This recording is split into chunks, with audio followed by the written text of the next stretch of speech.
No champagne popping today, but that's okay because now we get the two best words in sports, kind of. Game 3. But we got to talk about Game 2. Let's get into that right now.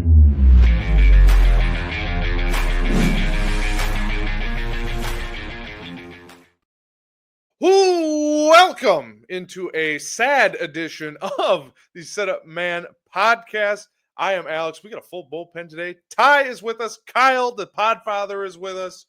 And we got an even series, boys.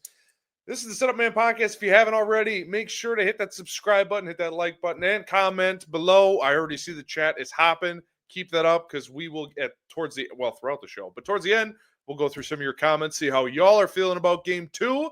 And if you're on audio, also, please follow us and leave us a 5-star review. On the show today, let's just get into it, boys. There wasn't a whole lot of excitement on the Cubs side, but I want to ask you both right away. Now that the game is played out, of course, hindsight is 2020. Kyle, we'll start with you. The opener. Was this game overmanaged from the jump? Was the opener necessary? Did you like the opener? What were your thoughts on Kittredge starting the game instead of Shota Imanaga just starting? Yeah, I think I expected it, right? We heard the reports, Bruce Levine, Jesse Rogers, they were talking about expect an opener during the series. Shota was struggling. So you could say Shota's the guy to do the opener. But if you look at his stats, Shota is actually the guy that you wouldn't want to do an opener with, according to the stats. Either way, you've got to score runs. So what are we truly talking about here? But getting down 1-0 and then down 3-0 against the Padres and against this really freaking good bullpen, I don't know about you guys, feels like it's 8-0, 10-0, right? But yeah, if they were going to do it, it made more sense with Matthew Boyd. OPS goes up for second and third time through for Matthew Boyd.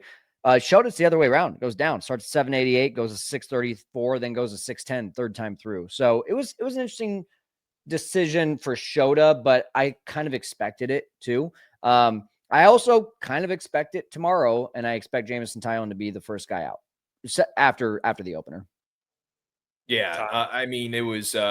What's interesting too is that Kittredge did face Tatis and Arraez the day before, so 2 looks 2 days in a row to 2 very, very talented hitters is less than ideal. So that was a little bit shocking to see a guy like Kittredge go out there right away, just because he's also been so effective later, obviously, in the innings. Thank you. You're welcome. Thanks you for said it 3 times. I had to play it at least once. Oh, kitty, meow, meow. Thank you. This is off to a great start. And I'm so glad that we have, right now I see 34 people in the top left-hand corner, and I know my voice and my tone sounds awful, but we appreciate you all jumping in here. We're excited to see the rest of the viewers come in. Look, guys, when you look at that situation, though, it's just, I get the opener part from the standpoint of it's just how Shota has looked as of late. Kyle, you make a great point when you're talking about that first inning and talking about that first time versus second time versus third time through the lineup. But we could all agree that Shota necessarily hasn't proven the fact that he should be starting right out of the gates. And look, it's all Monday morning quarterback stuff at the end of the day. I just felt like the fact is that Kittredge saw Arraez and Tatis the day before. I just didn't think that was probably the best idea with 2 talented hitters like him. Meow. Meow, meow. The one thought I had today in about the 4th inning was you know who'd be great in this spot? Cade Horton. To me, and Shota battled all day. He didn't really have it. He was fine. He battled. I really don't know how to feel about this game. I feel like this is going to sound like therapy to our listeners, but I want to talk this out with you guys because is there really anything this Cubs offense could have done today to back up Shota? Shota battle, 3 runs is whatever. Actually, sorry. I got a lot of thoughts on my mind. Let's start here. Why did Shota pitch to Machado with the base open? Tatis is on second after a sac bunt by Arraez, and Machado's up. At that point, I'm not sure why they didn't even either walk Machado to get the lefty-on-lefty matchup with Jackson Merrill, who's less likely to hurt you, although he's a damn good ball player, or why not at that point just pull Shota And you had, I believe it was Soroka warming up at the pen at that point. So I guess I throw it to you guys. What should they have done there? Or would you just let it ride? And obviously we saw the result of that. Do you mind if I jump in there, Ty? Go ahead. I texted you guys in the third inning when it was so it was Machado with a runner on second with 2 outs, and he ended up popping out to Seiya. And I said I was surprised that we were pitching to him in the third inning because he is the number one risk threat for the Padres. Maybe Arise number one, maybe Machado number two, if we're just talking about, getting a runner home.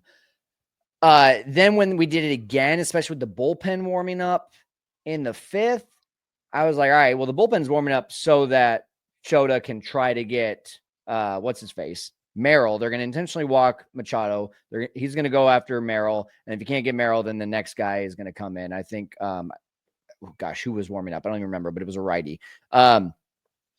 Yeah, so then to pitch to Machado in that situation just seemed foolish. I thought the first time it was questionable. I think the second time was foolish. Yeah, I mean, it's not even an argument at this point. If you think that Shota Minaga has a better matchup against Manny Machado than he does Jackson Merrill, I'm sorry, you just don't watch baseball. That was not a situation in that spot where you already are down 1-0. And you have to, I mean, just tell me what analytical measurement in that position tells you it's okay to throw a middle splitter to Manny Machado, especially when you saw him in the post interview with Jesse Rogers, where he jokingly says that he doesn't sit on pitches, Jesse.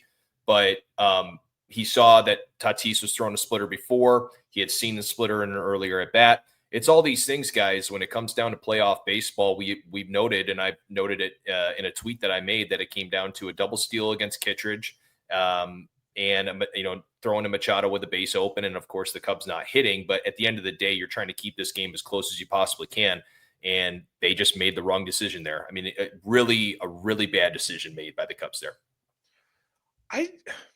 So I guess that brings us back to the original question. Do you guys think this game was overmanaged or poorly managed? I don't know if there's a right answer to this question, but there was just little things where yesterday everything was crisp. It was clean. Every decision, I was like, oh, okay, I get it. It was, like I said, crisp and clean. Today, I didn't feel that. Now, is that just because the offense didn't show up? Maybe. I mean, the Padres super bullpen was on full display. They go 5 1/3, give up 1 hit, 6 Ks, including Mason Miller, who literally was Superman today. I mean, Carson Kelly, no shame, brother. 104 painted. Like, no, Ted Williams isn't hitting that. Like, the greatest hitter in the history of the game is not touching that. Or if they do, it's a slow ground out. So I guess to ask you guys, how would you grade Council's performance today? I think the pitching to Machado, like I said, was inexcusable. And then, when you look at the numbers, it was pretty obvious you don't bat Ian Happ third against Dylan Cease, 1 for 21 coming into the game against him. So those are my only 2 issues. Yeah, I would echo what Kyle just said. At the end of the day, and I've seen this posted in the comments quite a few times talking about Happ and PCA's performances. I love the fact that playoff baseball brings so much strategy, and a lot of people are sitting there and they're strategizing in their heads as to what they would do with this decision and that decision. And I saw a comment that says it all. You can't do much when you don't score anything whatsoever. And look, I think I also would like to just say that the Padres today, from a pitching standpoint, were incredible. Yeah. And I think that it's so easy for us to criticize our own players. It is. Hand up, I do the exact same thing. I wouldn't want to see 104 up by my face, okay? But it goes back to Dylan Cease today, behind in counts, was excellent with his off speed, right? When he is at his ceiling, and that's why I was shocked that they took him out. But when he's at his ceiling, he's pretty unhittable. And this was a matchup that I was not excited about. I felt better about the Pivetta matchup, right? But Cease dominated the Cubs. Morejon dominated the Cubs. Mason Miller is the best pitcher on the planet right now, and because of Cade Horton being out. And then, of course, you could throw out Robert Suarez there as well. So I think there has to be a little credit given to the Padres for executing pitches incredibly well. But again, that's no excuse for the Cubs.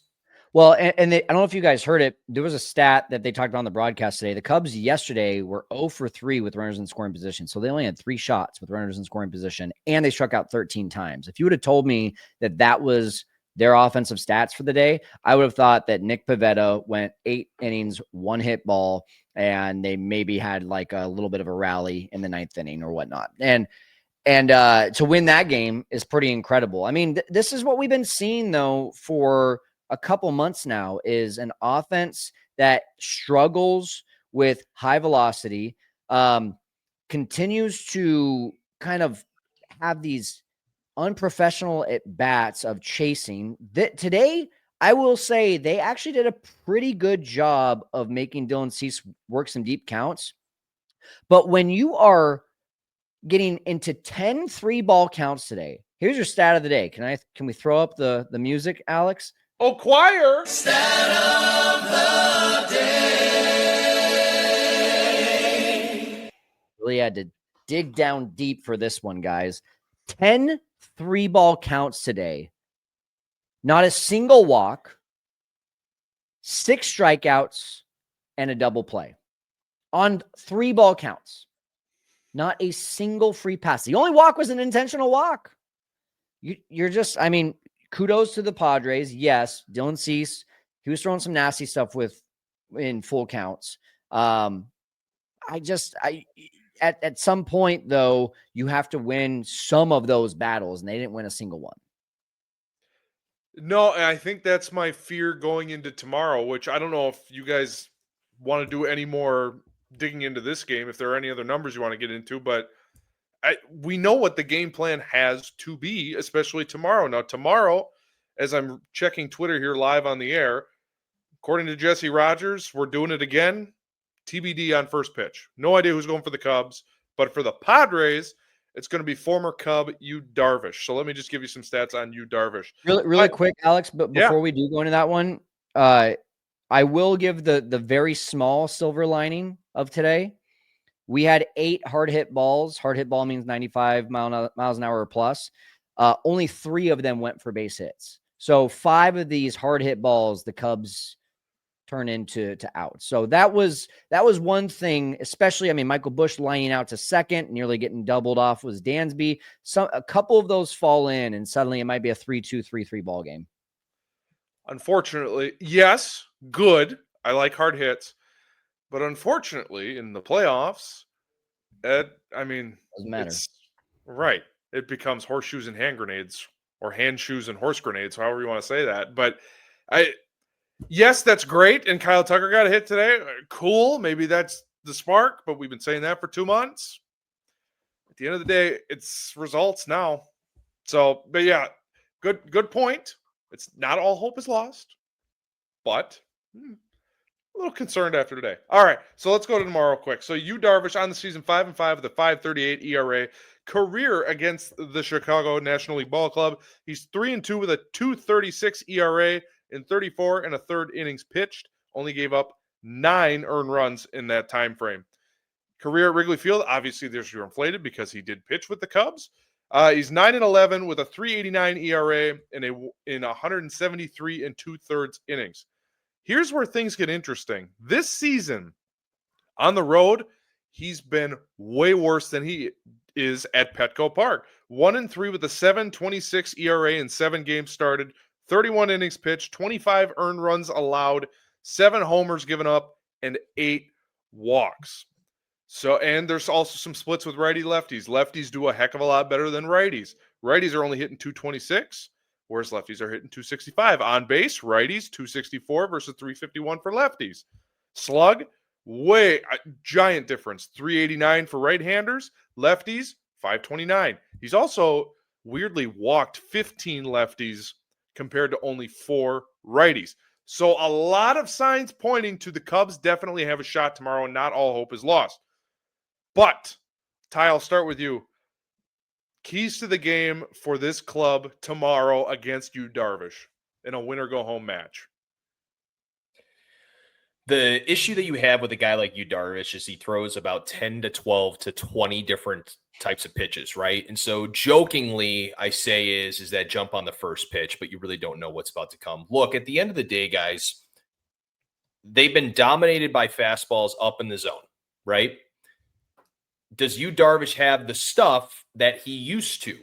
Absolutely not. I think he's still a very high quality arm, but he's not what he used to be, right?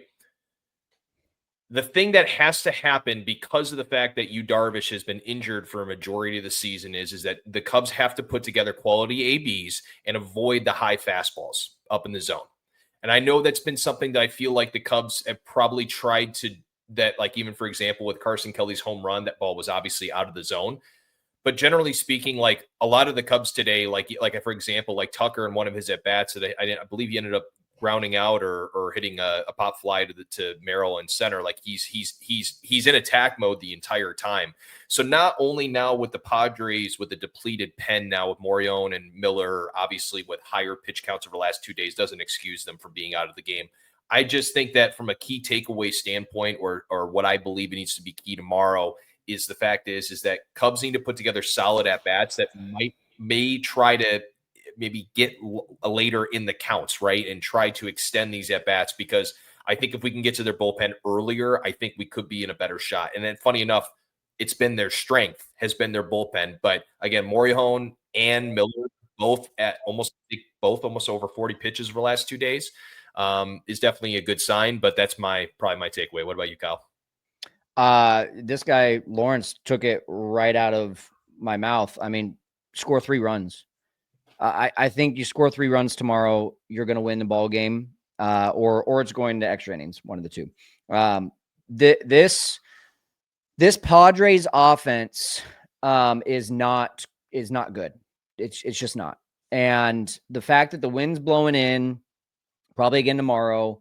The fact that you have Taillon, who had a really good stretch to end the season. I mean, low key, Taillon, despite having 6 to 7 weeks on the IL, had potentially his best year as a Cub, outside of just missing some time.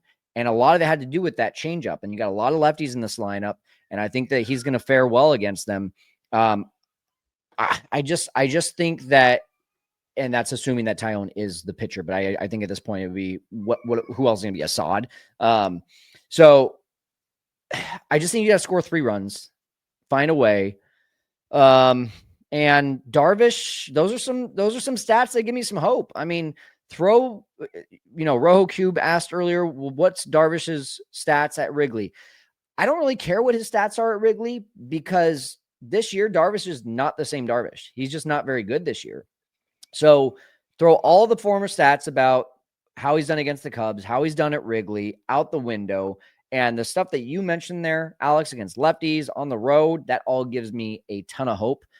But I got to tell you, kudos to Ty for calling this one. I mean, PCA is just trying too hard. The moment is getting to him in every single at bat. You mentioned that before the series started, Ty. I was hoping that, he would at least, even though he chases a lot, that contact was still going to be there. Man, you throw up anything right now, he's swinging at it.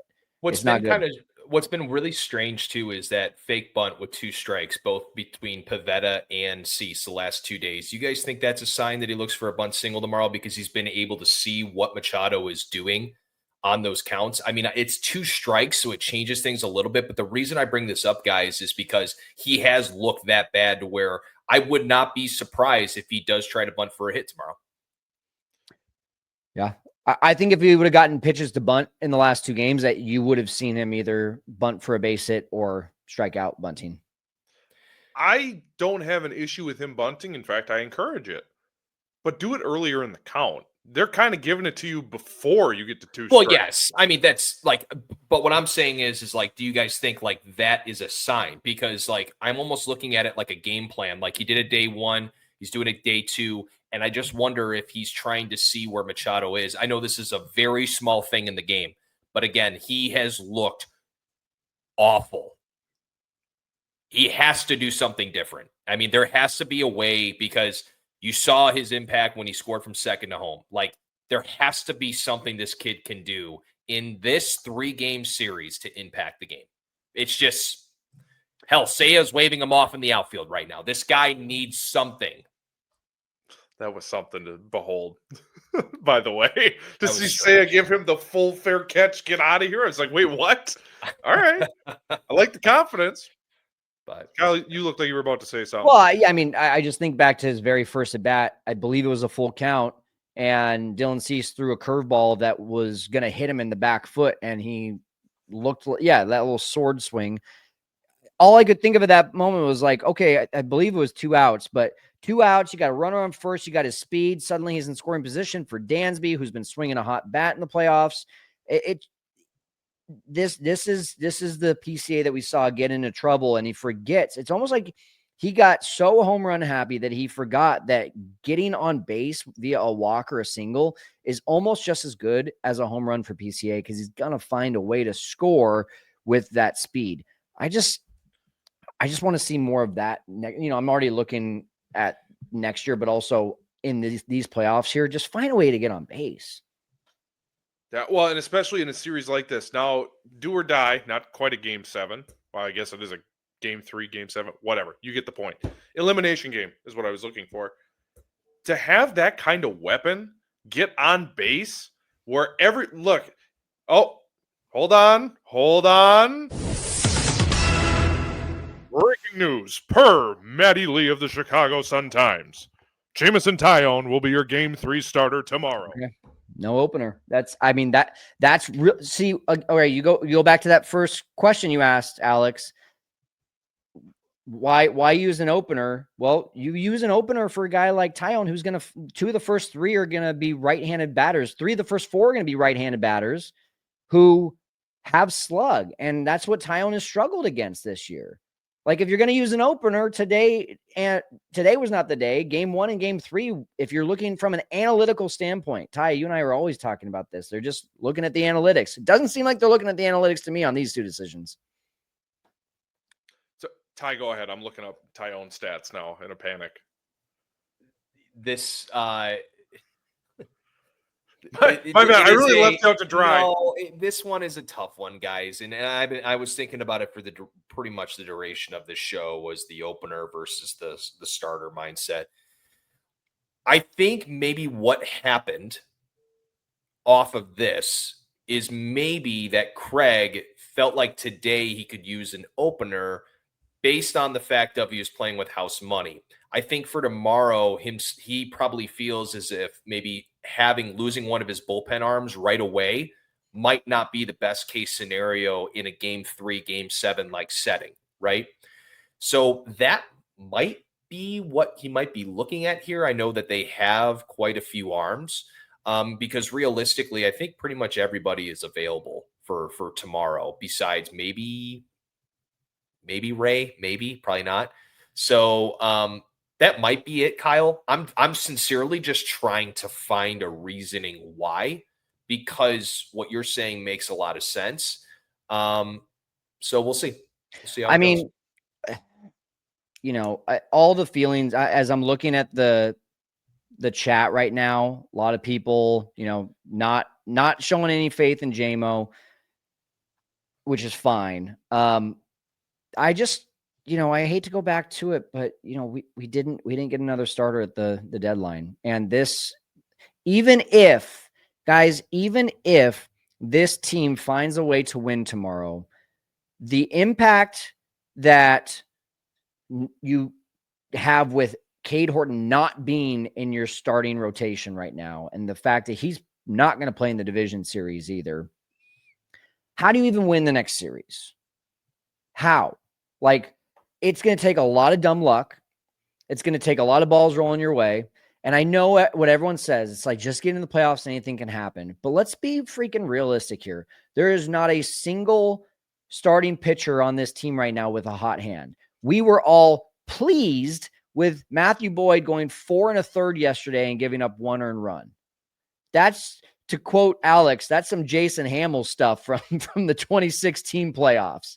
That's your number 4 and number 5 pitcher when we won the World Series. Now we're pleased when a starting pitcher only gives up 1 run in under 5 innings. I don't know how you get deep in the playoffs with this starting staff. It's got to be the number one thing that Jed and crew focus on this offseason. If you don't, you're going to be in the same position next year. Oh no!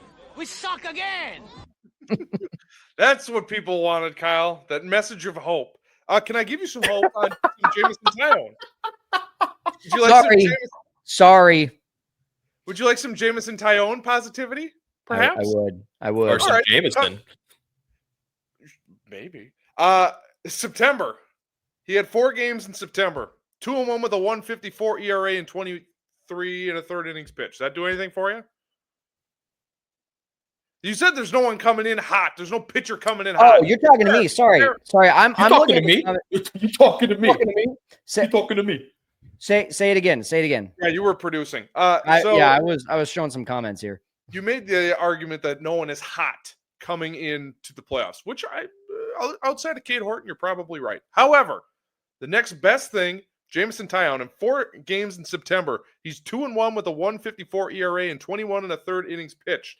And at Wrigley this season, he's got a 3.05 ERA in 10 games started with 59 and a third innings pitched. Now, the injury obviously curbs that a little bit, but I don't know. I'm trying to look up his postseason stats really quickly, and I'm struggling to find them.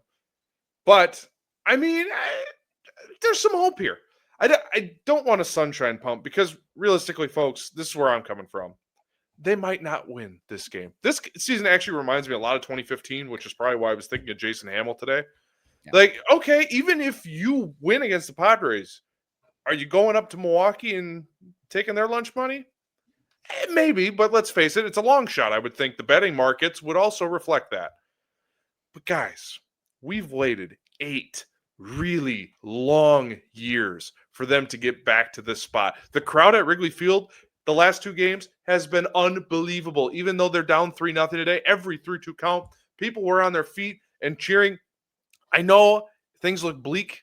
The offense after the St. Louis series hasn't looked great, but San Diego's got a really good pitching staff. Find a way to win tomorrow. I'm going to enjoy the hell out of it. I will be here tomorrow night with y'all, regardless of what happens. And yes, I hope I'm drinking happily, but maybe I'll have a little bourbon in the cup tomorrow. I don't know. But you know what? I'm going to enjoy the hell out of the next 24 hours because if that's it tomorrow, we got to wait and do all this speculation on Tucker and who are they bringing in? Who are they not bringing in? Who are they getting rid of? And then we got to wait till late March, April to do this all again. I'm not ready for it to end. I don't think our boys in the clubhouse are either. Yeah. I know. First of all, I want to thank you for calling me out. And I also, someone else said Colin Ray's been good. He's been good too. I think when I think of those 2 guys, though, I don't think like I do with Cade Horton. Cade Horton, I expect to go out there and I expect him to go when in the playoffs, he was going to have 9,500 pitch count limit. He's probably going 6 or 7 innings, 1 run or no earned runs. That's what I expect. Jameson Tyone, right? He goes out there. He can do that. Do I expect that? No. It's probably unfair to expect that too. Yeah. Yeah. And same thing for Colin Ray. And that was my point of like, don't go out and get a bona fide ace. And now you're relying on guys that are, a couple of them are kind of hot, but either way, I still do think that you score 3 runs tomorrow with Jameson Tyone on the mound. I think you got a shot. The Cubs this year after a loss are 46-24. This is a great ball club.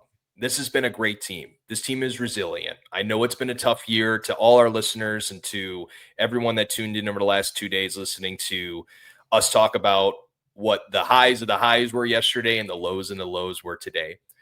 But at the end of the day, there is something about throwing out a veteran on the mound in JMO and a guy that has really battled through some adversity, obviously, in his own life, but this year in general has had his issues, right?